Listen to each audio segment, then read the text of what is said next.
And that afternoon, we joined units with the Armored Personnel Group.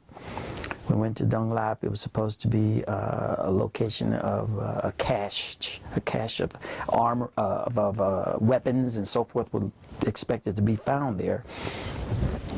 And so the place was well booby-trapped, very well booby-trapped, right outside the village. And we went to start searching for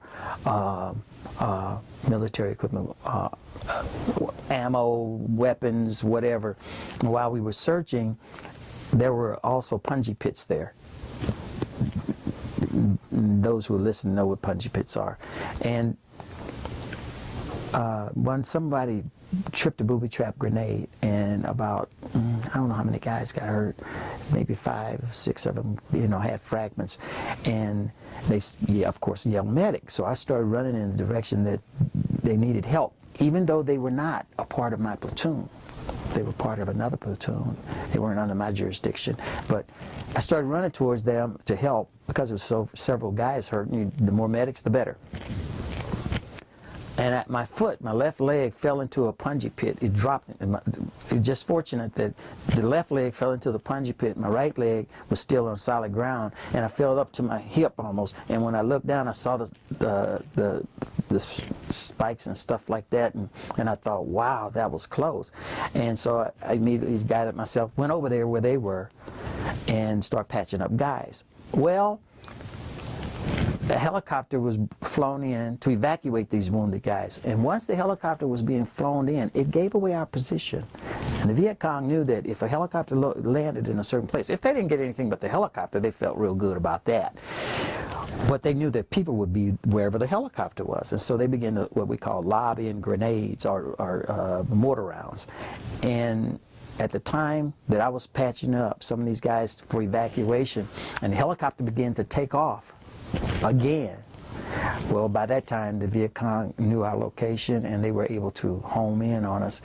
And of course, they tried to get the helicopter, but several mortar rounds began to come in. And when I stood up, we were going to regroup. I stood up and I looked around and I said, well, fellas, before the day is over with, while this helicopter is taking off, I said, before this day is over with, there will not be much left of the third, and I started to say the third platoon. There won't be much left of us still here. No one was killed. All of us at that time, we was just injured. And she said, I said, it won't be much left of the third. And when I said third, and I started to say platoon, and before the word platoon came out of my mouth, I heard an explosion behind me. My body was picked up off the ground. I was in the air, sailing in the air. It was so surreal. It was like, is this real or not? It was happening so fast. I heard myself scream in pain before I knew it was me. And of course, I heard other guys screaming. And the next thing I know, I was unconscious. I was unconscious for about an hour and a half. They thought I was dead. I had shrapnel enter into my back and into the wall of my right kidney, and just escaped my spinal cord. So I was real fortunate. And the concussion from the explosion caused me to be unconscious. It picked me up, knocked me out, plus the shrapnel, and they thought I was dead. And I was face down. And after about an hour, I woke up. And when I woke up, there was total chaos. Total chaos. They had called in the F-100 Sabres and helicopters and artillery rounds, and when I was becoming conscious, the first thing I'm thinking about is, where's my aid bag? Because I'm responsible for the items that are inventoried in my aid bag. So I'm concerned about my aid bag. The regular serviceman would say, where's my weapon? Well, where's my aid bag? Because there's somebody who's hurt besides me. It was something to see and hear. Men, I got to keep myself composed. You hear screams, you hear hollering, you hear crying. Some guys, you hear them calling for their mothers. I'm telling you the truth. I heard guys call for their mom. Mama! I heard that, and I thought, oh my God. You heard cursings, all of it at the same time. Screaming for their mother, cursing. Somebody else is cursing. Somebody else is crying. Somebody else is yelling. And it's just total chaos. And And all that chaos, I was looking for my A-bag, and there was the other medic that I had trained with in San Antonio. He was there, a redhead kid from Texas. I can't remember his name. And he had his, and he was wounded. And I said, can I get your A-bag? I crawled because I couldn't walk. I was injured enough to the point where by concussion, I tried to stand up and I couldn't, and I said, well, I can crawl. So I started crawling around. I got his aid bag and I started crawling around to other guys and started patching them up. I disregarded my own wound and I was concerned about somebody else, and I crawled to several fellas and was patching them up, getting them ready for evacuation, and I'm just crawling. I can't walk, I can't stand, dragging my legs because I had no feelings in my legs. I remember coming to this lieutenant who was from the armored personnel unit, and he was injured and he lost it. Because he was concerned about his men.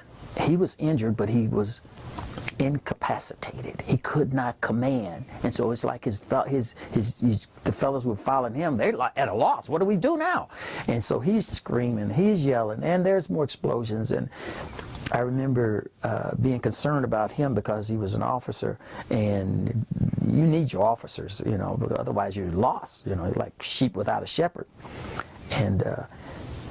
And I remember covering his body under all that fire. I climbed over his body and covered him up under the fires and the shooting, the explosions and so forth and everything. Comforted him.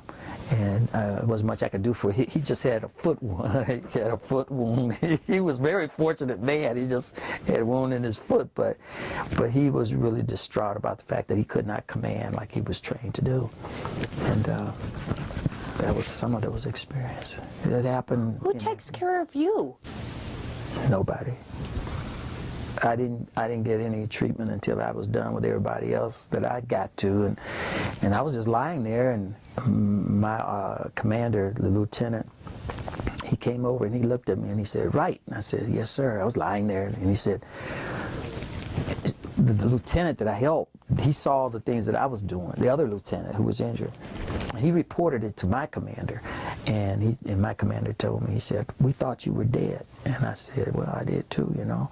And then he said, "What about your injury?" And I said, "I don't know. I don't know what it looks like because it's in my back." And so we were all evacuated. Helicopters evacuated us, and by the time we got back to the base camp, it was dark again. Dark. It was in the evening because we arrived there in the afternoon at that village, and so it was dark by the time we got back. And that was when I saw an American nurse. It was so good to see American women. And it was great. I said, "Oh, it's worth being wounded." It was great. I don't know, women have a tendency to just put a new sense of hope in guys who they have a specialty about them. It's just, they were special to me anyway, and that was great to see him. And I saw the lieutenant. He was in the hospital, the same hospital I was in. I had surgery, and it was just wonderful to see those ladies. So what were the extent of your injuries? I'm now at a 20% disability. I've been receiving compensation since then. The shrapnel was not very large. The doctor told me that, the surgeon, he told me that had it entered my back about another centimeter to the left, I would have severed my spinal cord.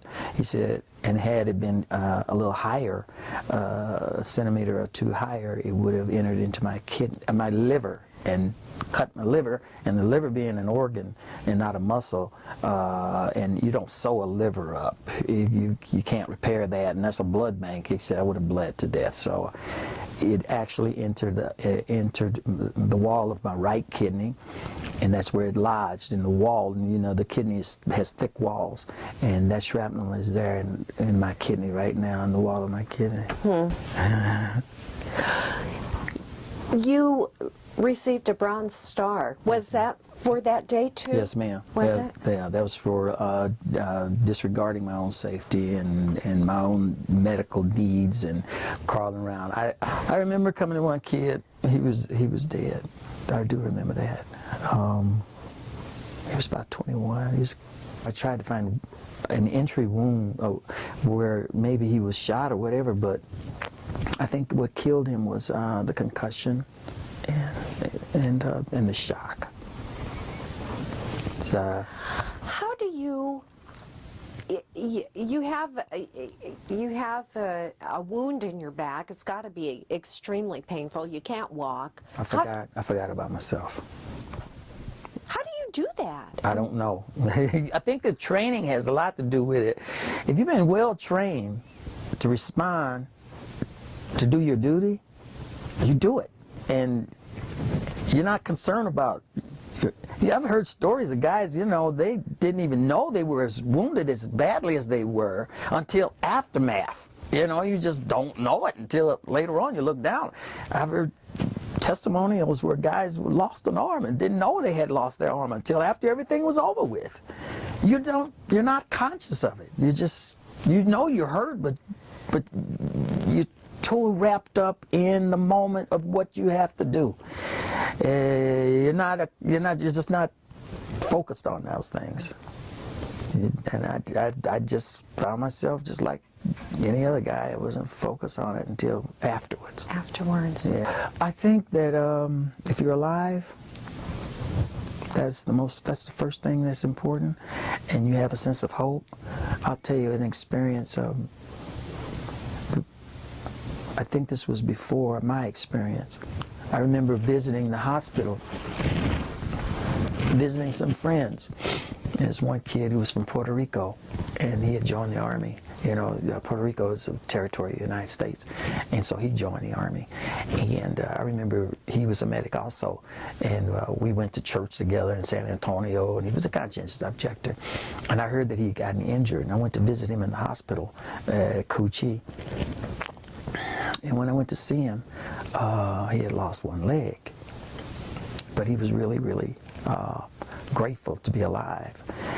And then we had heard about one kid who had stepped on or was near a remote control exploded tank mine. And this kid was supposed to be alive, and he was in the hospital also.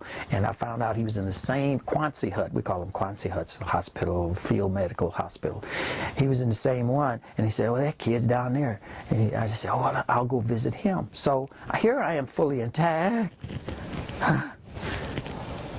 And I went down there to visit that kid, and he's down there, and he's lying in the bed. And I looked at him, I said, hey, man, how you doing, you know? I don't remember where he was from. He's a white kid, you know, and he was laying there, and he was like, ah. He said, man, I got, we called it sometimes $1 million wound. He said, I got the $1 million wound. I'm getting out of here, man. I'm going back to the States. We didn't even say States, we said the world. I'm going back to the world. That's where home was, you know, back in the United States. And I said, you have what? I have the $1 million wound. And I said, what's that? And then he grabbed his blanket and he flung it over himself. When he took that blanket off, I looked down, there's his legs, and they weren't there. I'm gonna try to keep myself composed there. When I saw that, I almost fainted. Blood left my head. But this kid was happy, and I was shocked at his joy for being alive. And I looked down and I didn't see his legs. And he was smiling. And I looked at him and I thought, I'm so glad I didn't faint. I mean, I almost fainted. Everything just went away from me, my strength, but he didn't see that. He couldn't see it. I felt it though. And I was still able to stand up, and then I just agreed with him. Okay, yeah, you're alive, man. You're going back to the world. But I walked out of there, and a part of me left. Yeah, and that's when I began to learn to be desensitized. I'm still sensitive, but I found that I had to learn how to try not to be too emotional over there, even though it's still there, still with me.